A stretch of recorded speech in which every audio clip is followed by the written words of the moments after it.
Cities and human populations across the world have grown exponentially within the past 200 years.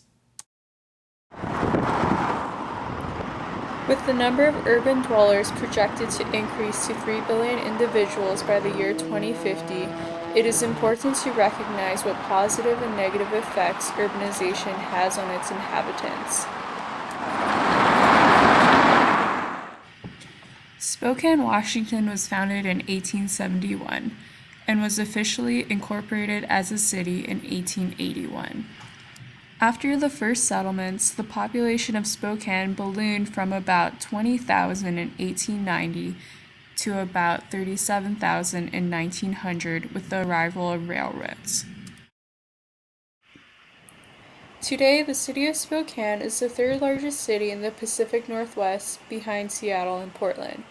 Its current population is approximately 200,000, and Spokane County is expected to grow by more than 150,000 people between now and 2031.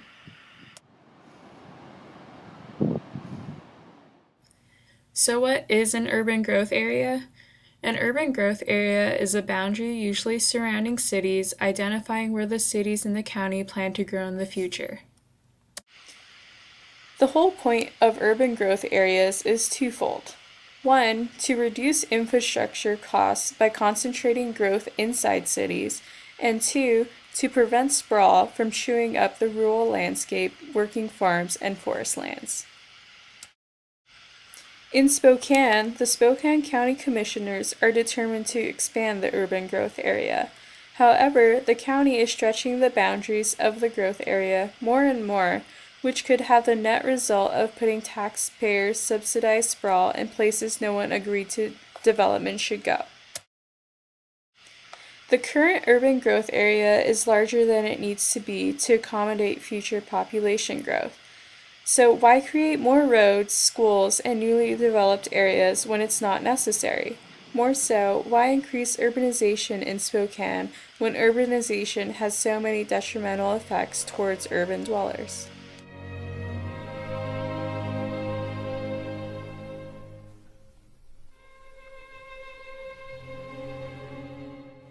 Not only is the proposed urban growth area expansion that the commissioners are pushing for unnecessary, but it will also bring about increased negative effects that urbanization has on the natural environment and its inhabitants.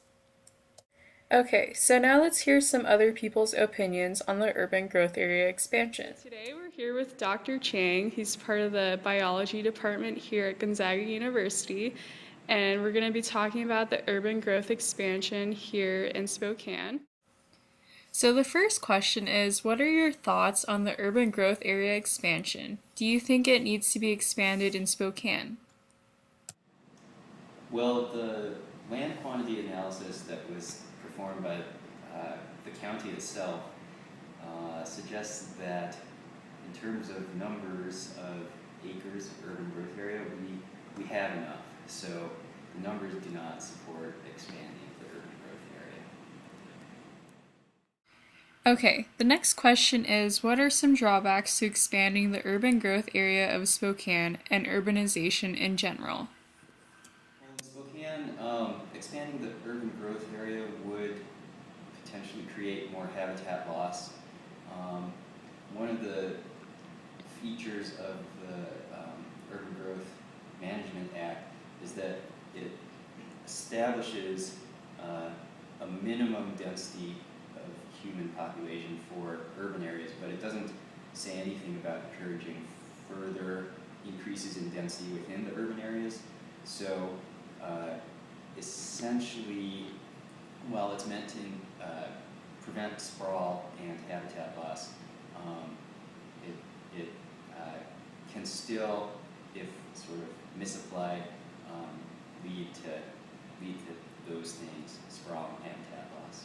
So I think in our particular case, we could increase densities within the existing urban growth area and be fine.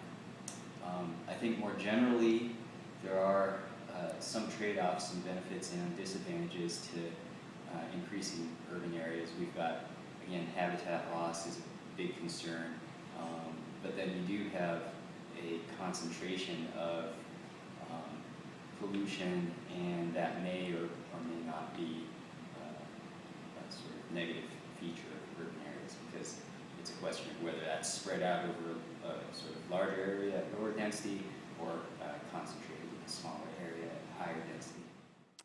Thank you, Dr. Chang, for your input. So why else should the urban growth area not be expanded? Firstly, more money will be coming out of your pockets to increase expansion. Why would you want to pay for something that we don't need? Secondly, urbanization induces habitat degradation. Urban environments are often poor quality habitats. These poor quality habitats are often built from cheap artificial materials such as concrete and have many artificial structures such as dams. In Spokane, we have seen a drastic decline in salmon populations due to the building of dams on the Spokane River. Salmon are anadromous, meaning they are born in freshwater, migrate to marine environments as adults, and return to the same river in which they were hatched to spawn. Dams thus have prevented salmon from returning to their breeding grounds in Spokane. In addition, many estuaries in Seattle have been modified to separate saltwater from freshwater.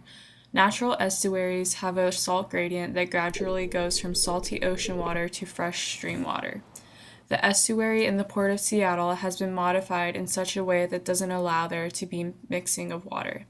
Therefore, spawning salmon that enter them immediately die because they aren't given enough time to regulate their gene expression to account for the drastic change of salt concentration in the water. The last reason why the urban growth area shouldn't be expanded is because more urbanization leads to more pollution. Pollution can come in a number of different forms. Air pollution is the most obvious, and with increased urbanization, there is an increase in exhaust emissions from automobiles. With cars, you also get noise pollution. Noise pollution can often cause stress towards animals. Another form of pollution comes from surface runoff. Urban environments increase surface runoff because of the impervious materials such as concrete and asphalt that comprises urban environments. Runoff thus doesn't percolate through the soil and instead flows directly into nearby streams. Runoff often carries with it anthropogenic contaminants such as heavy metals. Here in Spokane, we have seen that fish in the river have high concentrations of metals, and we have been advised not to eat them. Overall, there are many reasons why the urban growth area doesn't and shouldn't be expanded. The Spokane County Commissioners should strive to build within the current urban growth area. Compact urban growth areas encourage housing growth in cities and protect rural and resource lands. By building within the current growth area, we can help keep our existing cities and towns vibrant and economically desirable.